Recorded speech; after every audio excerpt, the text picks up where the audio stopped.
전국 관련 대담 이어가겠습니다. 대선을 77일 앞둔 오늘 현재 민심은 어떤지 배철호 리얼미터 수석 전문 연구위원 이은영 휴먼앤데이터 소장과 자세히 분석해 보겠습니다. 안녕하세요. 네, 안녕하세요. 네, 안녕하세요. 네, 일주일 잘 지내셨죠? 네, 먼저 YTN 여론조사 결과부터 좀 살펴봐야 할 것 같은데 가상 대결부터 살펴보겠습니다. 지금 그래픽 나가고 있습니다. 민주당 이재명 후보 37%, 윤석열 후보 40.1%로 윤석열 후보가 다소 우위에 있는 모습을 지금 확인할 수 있습니다. 다음 그래픽도 띄워주시죠. 네, 양자 대결 두 사람만 놓고 봤을 때는 윤석열 후보는 45.6%, 이재명 후보는 41.3%를 기록했습니다. 배철호 위원님, 일단 또 결과를 좀 살펴봐야 될 것 같긴 한데 이 다자 대결에서 두 후보의 이 지지율 격차가 오차 범위 안으로 들어온 것. YTN의 정기조사가 시작된 이후 처음이지 않습니까? 네, 맞습니다. 네. D-100일부터 실시했고, 요 앞까지 4번 실시했고, 네. 지금이 5번째인데요. 양 후보가 오차 범위 안으로 들어온 것은 처음이었습니다. 네. 그러니까 쉽게 얘기해서 윤석열 후보가 상대적으로 좀 그 약세 또는 약보합을 보이고 있고 반대로 이재명 후보가 상승 국면에 올라와서 좀 이렇게 격차가 좁혀졌다 이렇게 봐도 되는 겁니까? 네, 그렇게 볼 수 있을 것 같고요. 그리고 이제 그 양자 대결로 옮겼을 때 네. 그 두 후보가 다 같이 상승을 하는데 지금 그 보수의 결집이 조금 더 높게 나타나더라고요. 그래서 지금 여러 가지 이제 그 가중 리스크가 오히려 그 보수층의 결집을 조금 더 강화시키는 것이 아니냐 이렇게 좀 볼 수 있을 것도 같습니다. 네, 일단은 뭐 전반적인 큰 틀을 좀 설명을 드렸고 차근차근 하나하나 짚어보겠습니다. 지역별로는 어떤 민심이었는지 좀 살펴볼까요? 그래픽을 좀 띄워주시죠. 네, 일단 양자 대결일 경우에 지역별 표심을 좀 분석을 해봤습니다. 서울 같은 경우에는 48.2%, 윤석열 후보가 37.7%를 기록한 이재명 후보를 앞서고 있는 모습이었고요. 지금 보면 전반적으로 이재명 후보 같은 경우에는 호남 지역에서 좀 강세를 보이고 있는 모습이고 또 충청 지역에서도 그 윤석열 후보를 좀 앞서는 모습입니다. 어떻습니까?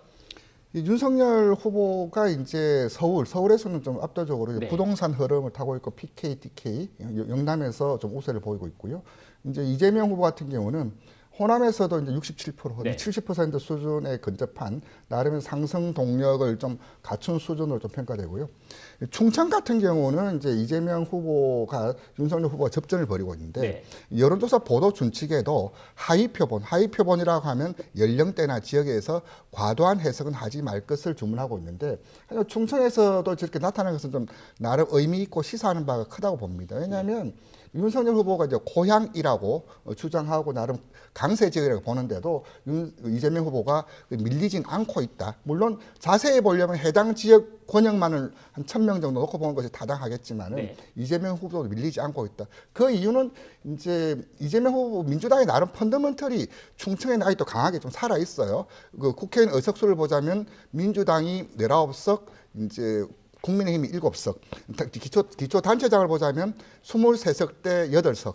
그런 펀더먼털이라든지 이제 조직력에서는 충청도 그 이재명 후보에게 굉장히 유리한 지역이다. 마냥 고향이라고 강세를 보이지만은 않는다. 그런 측면에서 충청에서도 이제 강세를 보이고 있는 영남과 호남에서 북상하는 것이 이제 충청에서 섞이면서 전국적인 이제 판도 구도가 완성되는데 이제 이번에 오차 범위 안에 들어온 것도 충청 표심의 영향도 적지 않이 작용했다. 그렇게 말씀드릴 수 있습니다. 네, 그러니까 좀 충청 지역 같은 경우에는 윤석열 후보의 부친이 충청 지역이 고향이지 않습니까? 그래서 그 어떻게 보면 연고를 좀 윤석열 후보가 강조를 했는데 이 지역에서 상대적으로 이재명 후보가 지금 뭐 선전을 하고 있다 네. 이런 분석을 해주셨습니다. 예. 반대로 그 앞선 그래픽 다시 한번 좀 띄워주시겠습니까? 제가 조금 전에 이재명 후보의 그 기자 질의응답 생중계로 전해드렸을 때 현황 관련된 언급 중에 나왔던 게 다주택자 중과 유예를 하자고 이재명 후보가 주장을 했었잖아요. 근데 거기에 대한 언급이 있었습니다. 이런 언급을 한 것 결국 지금 보시는 것처럼 서울, 인천, 경기 지역이 이 부동산과 관련해서 민감한 지역이잖아요. 그런데 네.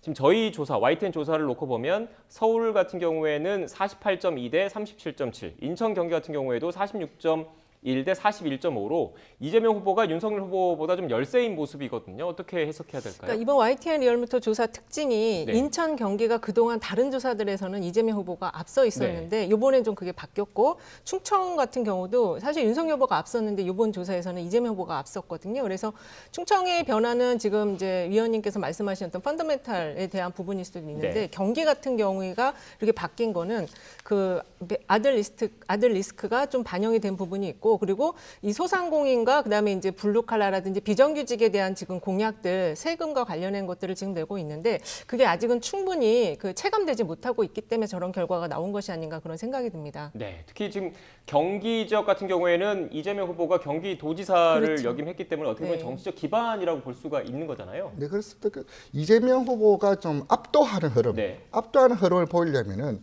상징성이 가장 큰 호남, 네. 그리고 이제 유권자 수가 가장 많은 경기, 특히 경기 같은 경우는 지사를 하면서 강력한 평가 근거가 이루어져 있고 저희가 이제 17개 광역단체장 평가를 하는데 네. 광역단체장 평가에서도 60% 넘는 긍정 평가가 있었어요. 60% 넘는다는 것은 여야 지지 정당을 불문하고 막론하고 그 긍정적인 평가가 있는데 그런 강력한 자산이 있기 때문에 있기에 그 지지율이 좀 더 기대할 수도 있는데 아직도 그에는 미치지 못하는 것이 전체 지지율을 답보 교착 상태로 만드는 요인이다. 그렇게 설명드릴 수 있습니다. 네.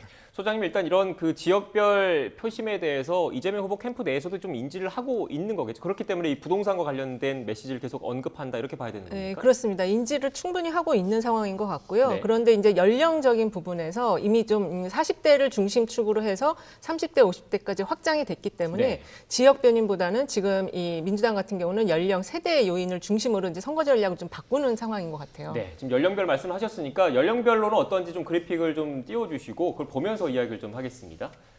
네, 지금 보시면 지금 연령별 말씀해 주셨잖아요. 소장님께서 이어서 좀 말씀해 주시죠. 예, 지금 원래 이제 이재명 후보 같은 경우가 40대에서 상당히 이제 주도 세력이거든요. 지지층의 핵심 엔진 세력인데 여기가 54.5로 이미 50% 좀 넘나드는 게 좀 됐어요. 네. 근데 그 30대, 50대에서 좀 고전을 면하지 못하고 있었는데 최근 한 3주 사이에 여기가 이제 이재명 후보 쪽으로 약간 방향을 터닝한 상황이지만 여전히 20대와 60대에서 그 이재명 후보보다는 윤석열 후보에게 더 많은 지지가 지금 가고 있어서 지금 현재 이제 이재명 후보가 종합적인 지지도에서는 윤석열을 완전히 지금 넘어서지 못하고 있다. 오차 범위 밖으로 지금 나가지 못하고 있다. 이렇게 볼 수 있는데 네. 20대 같은 경우는 그래도 상당히 많이 지금 따라잡았다. 이렇게 네. 볼 수 있겠습니다. 네, 지금 위원님께서는 어떻게 보십니까? 지금 20대 같은 경우에는 윤석열 후보가 39.2%로 지금 이재명 후보보다 어떻게 보면 좀 앞서 있는, 10%? 네, 앞서 있는 상황인 거잖아요. 저도 이번 조사를 유심히 봤던 네. 그 연령대 분석에서 2030의 흐름이었는데 네. 저는 이제 2030이 그냥 한 묶음으로 볼 수 있느냐 이런 문제에 대해서 좀 20과 30은 좀 같으면서도 다르다, 좀 따로 봐야 된다라고 하는데 20대 같은 경우는 이번 조사에서 정권 교체 응답 의견이 54.6% 나왔어요. 60대만큼 높이 나왔는데 양자 대결에서는 보시다시피 39.2%, 이격이 한 15%포인트 정도 있다. 또 부동층이 이제 다자 대결에서는 25%. 결국 이제 30대는 어느 정도 어찌 보면 이재명 후보 입장에서는 과거 기준으로 보면 가출한 뭐 집토끼들이라고 네. 나름 어느 정도 좀 회기, 좀 돌아오고 있는 것들이 좀 다른 조사에서 좀 반복적으로 좀 보이는데 그렇다면 20대는 어떻게 될 것인가? 근데 여전히 이제 20대는 전체적으로 이재명 후보 입장에서는 낮지만 그렇다고 윤석열 후보 입장에서도 그것을 마냥 높게 좋아할 수만은 없다는 것이 이번 지표에서 좀 상징적으로 나타났거든요. 즉 이제 전체적으로 보면 60대와 마찬가지로 높은 지지율을 보이고 있지만은 그 정권 교체 의향보다도 15%포인트 낮다. 그리고 부동층이 움직일 수 있다는 것이 25% 정도 있다는 것은 온전한 자기 지지층이라고 해석하기에는 다소 무리가 있고, 즉 20대의 유동성이 이번 대선에 가장 폭발력으로 네. 다이나믹하게 좀 작동하지 않을까, 그렇게 좀 조심스럽게 전망합니다. 네, 저희가 지역별, 세대별, 연령별 이렇게 좀 차근차근 짚어봤는데 그렇다면 이런 그 표심을 작용하게 한 이슈가 뭐가 있는지를 또 저희가 살펴봤어요. 일단 지금 앞선 뭐 지난주 조사 같은 경우에는 상당수 여론조사 기관의 조사 결과에서 그 문항 자체에서 후보 배우자의 그렇죠. 논란이 영향을 미쳤느냐 이런 질문이 많았는데 저희 조사 같은 경우에는 그 지난주에 좀 아들 관련된 리스크가 좀 불거졌지 않습니까? 그것까지 좀 포함을 해서 질문을 좀 드렸습니다. 준비된 그래픽을 좀 띄워주시겠습니까? 네, 자녀 그리고 또 배우자 논란으로 지지 후보를 변경했느냐라고 물어봤는데 변경하지 않았다라는 게 70.7%를 차지를 했습니다. 다음 그래픽도 좀 보여주시죠. 네, 자녀 배우자 논란으로 지지 후보 변경했느냐라고 물어봤는데 2년별로 좀 이렇게 나눠봤어요. 어떻게 좀 분석을 해야 되겠습니까? 네, 지금 이번 조사 가장 큰 특징이 이제 변경했다라는 층이 중도층에서 상당히 많이 나왔다라는 점이에요. 물론 보수도 그렇고 진보도 많이 나왔지만 중도층이 많이 나왔다. 그리고 잘모름층에서 또 변경할 수도 있다라는 의견이 지금 많이 나왔다는 게 좀 특징적인 사안이고요. 네. 그리고 이제 아까 배 의원님께서도 말씀하셨지만 2030이 스윙보터 세력으로서 무당파층이 가장 많은데 이 층에게 가장 직접적으로 영향을 준 요인이 결국 배우자나 자녀에 대한 가족 리스크였다. 이렇게 좀 볼 수가 있을 것 같습니다. 네. 그러니까 앞선 그래픽 다시 한번 좀 띄워주시겠습니까? 위원님, 결국 그 자녀 배우자 논란으로 지지 후보를 변경 않겠다라고 하는 이 70.7%에는 상당수 보수 진보 고정 지지층이 좀 포함되어 있고 다음 그래픽 보여주시죠. 네, 이 그래픽을 보면 상대적으로 좀 바꿀 수도 있다라고 많이 답변을 하신 분들이 중도와 잘 맞습니다. 모름인 거예요. 그러니까 예. 결국 부동층에 아직 표심을 확정적으로 정하지 못하신 분들한테는 자녀 배우자 논란이 좀 영향을 미쳤다 이렇게 봐야 되는 겁니까? 네, 그래서 저기 이제 이념 성향에 따라서 이제 각 응답 태도를 봤지만은 또 하나 지켜볼 것이 뭐냐면 지지 정당 없음 무당층 그리고 아직까지 후보를 결정하지 못했던 부동층의 의견인데요. 무당층에서 보자면 이미 변경했다는 의견이 15.0%, 할 수도 있다는 의견이 34%로 무당층에서는 50% 정도가 그런 지지 후보에 따라서 변경할 수 있다는 것을 좀 시사했고요. 그리고 아직까지 지지 후보를 결정하지 못한 부동층에서는 이미 했다는 의견이 14.5, 할 수도 있다는 의견이 41.8, 네. 즉 55% 정도는 이 이슈에 따라서 지지 후보를 변경할 수 있다는 것은 이번 대선의 또 유동성이 그 이슈가 자녀 배우자 논란에 따라서 영향이 굉장히 크게 미칠 수 있다. 그리고 전체 응답이 25%잖아요. 네. 지금 이제 2%, 3% 차이 나는 이 상황에서 유권자 25%는 이 이슈를 보고 지지 후보를 바꿀 수도 있다는 것은 이번 대선에서 투표 결정 요인으로 가장 크게 민감하게 작동할 수 있는 휘발력 높은 이슈다. 그렇게 좀 정리할 수 있겠습니다. 네, 그러니까 쉽게 얘기해서 이번 대선을 많은 그 정치 전문가들이 그 각 2년별 초결집, 초박빙 대선이 될 가능성이 있다라고 보는 네. 건데 지금 보시는 것처럼 25%면은 4분의 1인 그렇습니다. 거잖아요. 굉장히 이 큰 선거에 숫자. 엄청난 영향을 줄 수 있다 이렇게 봐야 되는 거죠. 맞습니다.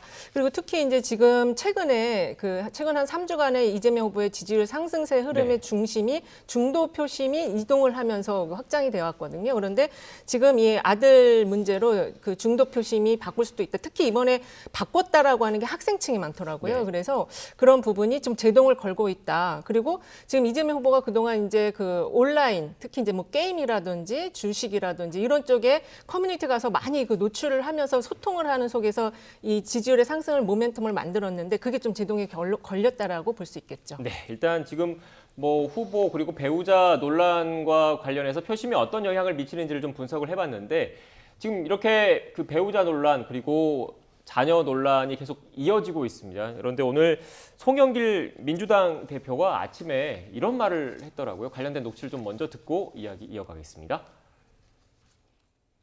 지금 모든 한간에 알려진 것은 실세는 김건희로 알려져 있고 김건희 씨 같은 사람이 사석에서도 윤석열 후보한테 반말을 한다는 거 아닙니까? 그럼 뭐 같이 식사한 분한테 제가 직접 들은 이야기인데 실제 집권하게 되면 실권을 거의 최순실 이상으로 흔들 걸로 다 우리가 염려를 하고 있는 거잖아요. 예. 네, 오늘 아침 라디오 그 방송에서 나온 인터뷰인데 이것과 관련해서 이 기사가 좀 뜨니까 저도 들어오기 전에 뭐 여러 댓글이라든지 이런 걸 보니까 이 부인이 사석에서 남편한테 반말을 쓴 걸 가지고 지적하는 게 과연 뭐 과도한 것 아니냐 이런 논란도 좀 있는 것 같더라고요. 어떻습니까? 저도 같은 여성 입장에서 네. 저 송 대표님 말씀을 딱 봤을 때 저 대목만 딱 들어봤거든요. 네. 다른 건 안 들어오고 아니 말을 놓을 수도 있고 되게 친한가 보다 저는 그렇게 네. 생각을 했지 저걸 어떤 뭐 권력이나 뭐 남편을 지배하려고 한다 이렇게는 좀 보질 않았습니다. 네. 예. 이게 뭐 이런 논란들이 좀 여론에도 영향을 미치겠습니까, 위원님?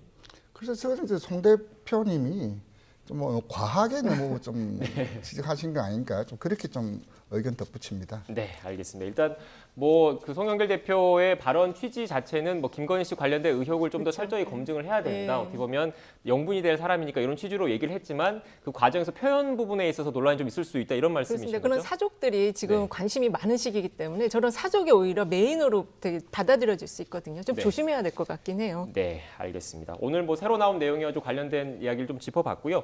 앞선 그 이야기를 좀 이어가겠습니다. 이렇게 자녀 그리고 배우자와 관련된 논란들이 불거지고 있었고 그리고 나서 그 이후에 윤석열 후보, 이재명 후보 둘 다 사과를 했습니다. 그런데 이 사과가 적절했는지 충분했는지에 대해서도 지금 물어봤는데 지금 보시는 것처럼 지금 이재명 후보 같은 경우에도 충분하지 않다가 53.6%, 윤석열 후보는 충분하지 않다가 59.2%거든요. 이것만 놓고 보면 둘 다 충분하지 않다라는 의견이 과반을 뭐 차지하긴 했지만 윤석열 후보에 대해서 부정적인 그런 평가가 좀 많은 것 같습니다. 저는 이번 그 이슈를 보면서 좀 느낀 것이 이 사건과 사고는 있을 수 있습니다. 하지만 그것을 수습하는 과정에서 그 언동, 태도가 더 키울 수 있거든요. 언동이라면 이제 뭐 후보뿐만 아니라 그 스텝이라든지 이제 선대위 관계자를 이야기한 거고 태도라 하면 후보 본인에게 이제 직접적으로 연결되는 것 같은데요.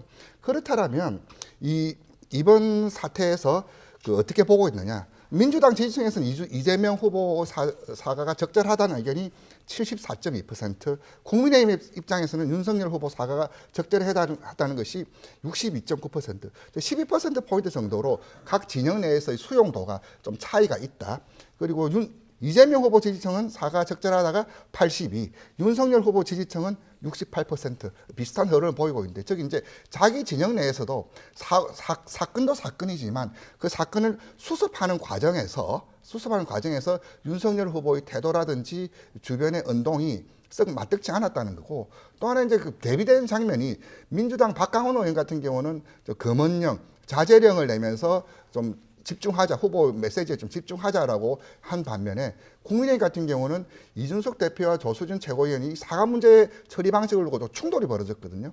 가뜩이나 이 사안 자체, 후보의 수습이 민감한 상황에서 선대위까지 불거지면서 가뜩이나 무거운 걸음을 더 무겁게 만든 거 아니냐, 좀 그렇게 좀 설명드릴 수 있습니다. 네, 국민의힘 이야기는 좀 더 그 다음 주제로 좀 더 자세히 짚어보고 연령대별로 이 사과 충분했느냐 좀 저희가 분석을 좀 해봤습니다. 관련된 그래픽을 좀 띄워주시겠습니까? 일단 뭐 사과가 충분했나 관련해서 뭐 윤석열 후보에 대한 그 질문을 던졌는데 모든 연령대에서 충분하지 않다가 뭐 거의 이렇게 네. 많긴 했지만 연령별로 좀 특징이 좀 있지 않습니까? 네, 특징을 보면은 지금 이제 고연령층에서 네. 충분했다라는 의견이 좀 더 상대적으로 많더라고요. 그래서 아무래도 이제 고연령층에서 윤석열 후보에 대한 지지를 많이 보내왔는데 지금 그래도 충분하지 않다가 47%나 돼요. 그래서 그동안 지지를 해왔던 거에 비하면 실망감이 좀 지금 깃들어 있다, 이런 자료라고 볼 수 있을 것 같습니다.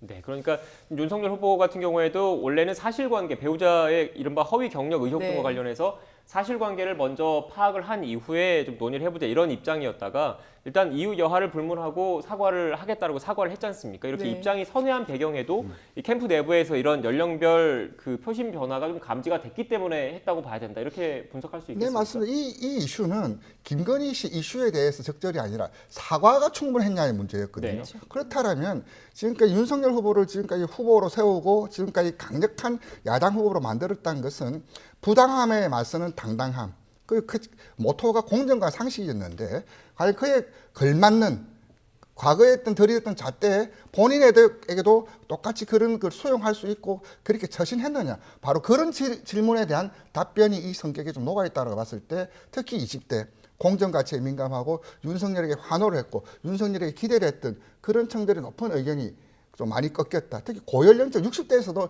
저 정도 수치 나오는 것은 단순한 진영 논리, 지지 후보에 따른 투사 효과만으로는 설명할 수 없다. 좀 그렇게 좀 부연 설명드릴 수 있습니다. 예. 다음 그래픽 이재명 후보 사과가 충분했나 관련해서 연령대별 한번 볼까요? 어떻게 분석해야 될까요? 그 전에 잠깐 앞에서 이제 네. 윤석열 후보 사과 보면은 40대가 가장 반대가 충분하지 않다가 높잖아요. 네. 그거는 역시 이제 40대가 이재명 후보 핵심 지지층이기 때문에 이 배우자 리스크를 거의 이제 지지 철회의 핵심 요인으로 지금 보고 있고 그걸 확산시킬 수 있는 그런 결과라고도 볼 수 있고, 이재명 후보 같은 경우는 지금 충분했다라는 의견 역시 40% 40대, 50대, 30대에서도 40.8%가 나온 걸 봐서 어쨌든 이 세대는 이 연령대는 지금 이재명 후보를 지지하는 연령대이기 때문에 충분하다고 보고 있지만 20대 그리고 60대 이상에서 충분하지 않다가 거의 60% 가까이 나옵니다. 네. 특히 그리고 지금 저게 10세 구간, 그러니까 10대 있잖아요. 만 18세, 19세는 또 어떻게 받는지를 보면은 더 높을 수도 있어요. 그래서 자, 체감적인 그 이슈가 더 자신들에게 더 가깝게 느낄 수 있기 때문에 그래서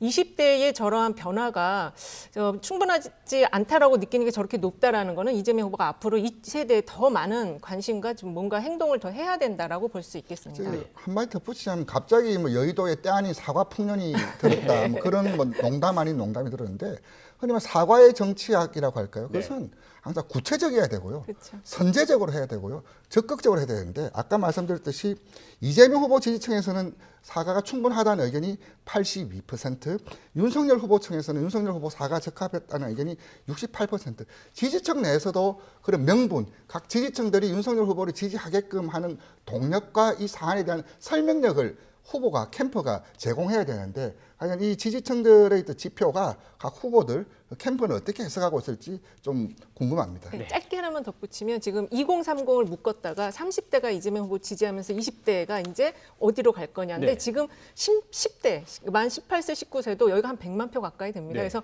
이 표심에 대한 아주 더 세그먼트화된 전략이 두 후보 다 모두에게 필요하다 이렇게 말씀드릴 수 있겠습니다. 네. 일단 뭐 사과와 관련해서 그 사과의 정석은 결국 그 하는 사람 입장이 아니라 받는 사람 입장에서 하는 게 그렇죠. 사과의 정석이라는 이야기들을 많이 하지 않습니까? 네. 그런데 앞서 보신 이 여론조사 결과처럼 받아들이는 일반 유권자 국민 입장에서는 두 후보 모두 좀 충분하지 않았다라는 점을 각 캠프 그리고 후보 측에서 좀 되새길 필요가 있어 보입니다. 일단 앞선 그 결과에 대해서는 배우자 그리고 그 자녀 아들 의혹과 관련된 그 사과 여부였는데 지금 또 그 국민의힘 그리고 민주당 이 두 쪽에서 또 다른 리스크가 좀 터졌습니다. 먼저 관련된 녹취를 듣고서 대담 이어가겠습니다. 이때다 싶어 솟아나와서 양비론으로 한마디 던지는 윤핵관을 보면 어쩌면 이런 모습이 선거 기간 내내 반복될 것이라는 비통한 생각이 들었습니다. 선대위 내에서의 모든 직책을 내려놓겠습니다. 몸통은 놔두고 꼬리 자르기를 했다라는 거죠. 그러면 이 당사자는 너무 힘들어했을 거 아니에요. 그러면은 누구한테 어떤 얘기를 할 수도 없는 그런 입장에 섰을 때 본인이 이 자신이 얼마나 힘들었었겠어요.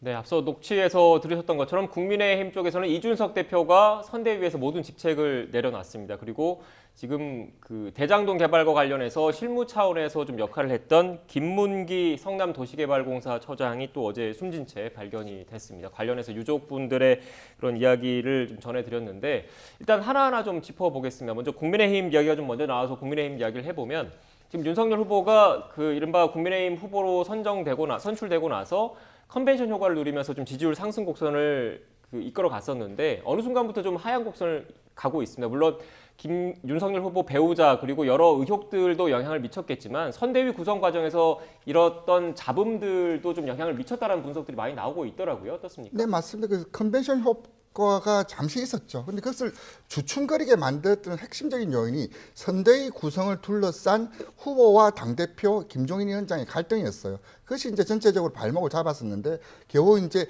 봉합이라는 표현이 나왔었죠. 해소라는 표현이 아니고요. 네. 그때 그 봉합하면서 선대위가 출범한 지 이제 2주 됐는데 저는 이 사안은 이 앞의 사안보다도 더 심각하게 봅니다. 자칫 이게 추세선 이탈로까지도 이어질 수 있는 매우 위험한 시그널이라고 보는데요. 즉 뭐냐면 이제 선대위 구성이 되고 이제 연말 연시 앞두고 본격적인 고착화 국면, 다지기 국면으로 그 국면 전환을 해야 될 상황에서 내부 갈등이 재현됐다는 것은 악재다.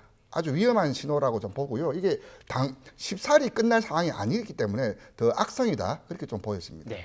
지금 민주당 상황은 어떻습니까? 이른바 대장동 관련된 리스크가 다시 불거지는 것 아니냐, 영향을 미치는 것 아니냐 이런 분석도 나오고 있는데 소장님께서는 어떻게 보십니까? 일단은 뭐 고인이 되신 분께 너무 안타까운 네. 마음이고요. 상당히 지금 보는 모든 민주당 지지자들도 굉장히 지금 힘들어할 것 같아요. 이 사안이 왜 이렇게 안 끝나는 건가?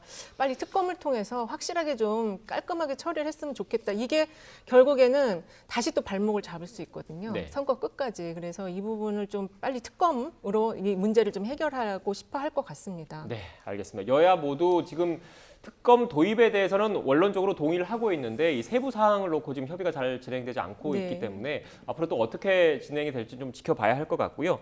일단 전반적인 내년 3월 선거 이 성격 규정과 관련된 여론도 좀 질문을 좀 드렸습니다.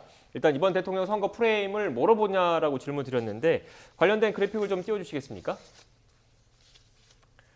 일단 보시는 것처럼 그 야당에 의한 정권 교체 여론이 여전히 과반을 차지하고 있습니다. 그런데 제가 주목한 부분은 이 정권 교체 여론이 52.5%인데 윤석열 후보 제1야당의 대선 후보의 지지율은 여기에 미치지 못하고 있거든요. 어떤 영향이라고 봐야 될까요? 일단 그 구조적으로 봤을 때 야권에 의한 정권 교체가 정의당, 국민의당 등 다른 야권들도 포함되어 있어요. 다른 조사를 보면은 그 비중이 한 6에서 한 8% 정도 나오거든요. 일단 그런 점 하나, 또 하나는 이제 뭐냐면 높은 정권 교체에 대한 요구, 기대가 있음에도 불구하고 후보가 그러니까 그래서 온전히 좀 수렴하지 못하는 그런 측면, 두 가지 측면에서 첫 번째 구조적인 측면, 후보가 수렴하지 못하는 측면, 그 두 가지 요인으로 설명할 수 있겠습니다. 네, 그러니까 지금 52.5% 야권에 의한 정권 교체 여론에는 국민의힘 지지층 외에 뭐 국민의당, 정의당 여러 그 지지층이 포함된 수치이다. 민주당을 제외한 그 지지층의 수치다. 이렇게 봐야 된다는 겁니다. 그렇게 볼 수도 있겠지만 네. 지금 그 제3지대에 있는 정당과 후보들의 영향력이 지금 크지 않은 상황에서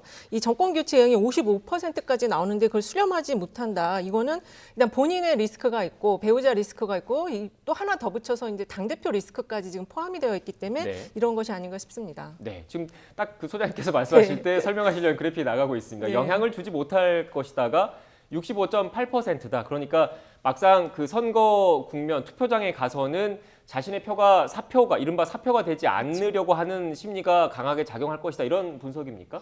저 수치는 오늘 현재 상황이고 네. 뭐 상황이 이제 좀 더 이제 초접전 양상으로 박빙 양상으로 간다면 연초에 아마 각 진영 이재명, 심상정, 그 윤석열, 안철수 후보 간에 어떤 연대 움직임을 하라는 외부의 압박이 좀 작동을 할 것 같고요. 그렇다면 저 수치는 영향을 준다는 의견이 좀 더 높아지지 않을까 그렇게 조심스럽게 전망합니다. 네. 그런데 또 뭐 그 안철수 후보 그리고 심상정 후보를 포함해서 이른바 제3지대 후보들 같은 경우에 또 열심히 공약 발부를 하고 또 현장에서 뛰다 보면 지지율이 또 충분히 시간이 남아 있으니까 상승할 수도 있다라는 점을 네. 참고로 말씀을 드리고 청와대 상황도 좀 짚어보죠. 어제 관련 그 소식이 나왔는데 김진국 그 민정수석의 아들 입사 지원서 논란으로 결국 김진국 수석이 사의를 표명했습니다. 관련해서 청와대 입장을 듣고 대담 이어가겠습니다. 국민께 송구하다는 말씀을 올리고요. 개인적 프라이버시와 가정사에 대한 사정이 있다 하더라도 국민께서 느끼실 정서에 즉시 부응하는 것이 맞다는 그런 취지입니다. 실제 이 취업 과정에 민정수석이 개입한 정황이 없는 건 확실합니까? 예, 하여튼 그건 확실합니다. 예. 예를 들어서 개입을 했다면 취업 지원서를 그런 식으로 설마 쓸 리가 있겠습니까? 네, 내용을 좀 정리를 하면 그 관련된 의혹 보도가 한 방송에서 저녁 뉴스에서 나왔었고 그 다음 날 출근하자마자 지금 김진국 수석이 사의를 표명했고 또 바로 문재인 대통령이 사의를 수용을 했습니다. 이렇게 신속하게 사실관계, 의혹 보도, 사실 확인, 사과 그리고 사의 수용까지 이렇게 이루어졌는데 이렇게 신속하게 이루어진 배경 결국 이번 대선에서 공정이라는 화두가 표심에 큰 영향을 미치는 것이란 판단이 작용했다 이렇게 봐야 되는 겁니까? 네, 그렇게 볼 수 있습니다. 네. 왜냐하면 이제 윤석열 후보가 배우자 리스크로 공정이라는 이미지에 상당히 타격을 네. 받았거든요. 그래서 이제 그 부분을 신속하게 지금 반응형으로 리얼타임으로 지금 이제 대응을 취하고 있는 것 같은데 네. 그 아들 인터뷰도 나온 게 있었어요. 그걸 들어봤을 때는 어쨌든 조금 좀 안 됐다는 느낌도 동정론이 좀 형성이 되면서 20대에게 우리가 일자리라는 문제를 좀 더 많이 제공해주지 못한 거 아닌가 이런 전반적인 좀 반성도 좀 들더라고요. 네. 그런데 일단 신속하게 청와대에서 반응을 했는데 문재인 대통령 국정수행평가와 관련된 그래픽을 한번 좀 보겠습니다. 일단 국정수행평가 잘하느냐 못하느냐 물어봤더니 물론 부정평가가 55.2%로 더 높습니다. 하지만 지금 주목할 부분은 잘하고 있다. 긍정평가가 41.5%인데 두 가지 부분이 있는 것 같아요. 첫 번째는 이재명 후보의 지지율과 비교했을 때 문재인 대통령의 지지율이 지금 문재인 대통령 우리 그 YTN 조사랑 놓고 봤을 때는 문재인 대통령의 지지율이 좀 더 높게 나타나는 측면이 좀 있는 거지 않습니까? 그리고 두 번째는 다른 역대 정권과 비교했을 때 임기 말이잖아요. 임기 말에 이렇게 현직 대통령의 지지율이 41.5%를 기록하고 있는 것 어떤 의미가 있는지 좀 나눠서 좀 설명을 해주시겠습니까? 그 현직 대통령의 국정평가는 미래 권력 입장에서 보면 그 프리미엄 요인, 부가적 이득 요인이 될 수도 있고 디스카운트 요인이 될 수 있습니다. 네. 과거 이제 경험을 보자면은 뭐 앞자리가 2 혹은 단단히도 나왔던 적이 있는데 그때는 이제 적극적인 차별화를 통한 이제 디스카운트 요인을 부담으로 작용했다는 그런 수치가 있었기 때문인데요. 지금 40% 같은 경우는 굉장히 프리미엄 요인이기도 하지만은 네. 하지만 그것이 또 장애가 좀 될 수도 있어요. 즉 이제 저서 넘어서려면은 문재인 대통령을 넘어서는 차별화된 유일한 차별화, 생산적인 차별화해야 되는데 아직도 그 진영 내 강한 정서가 남아 있다.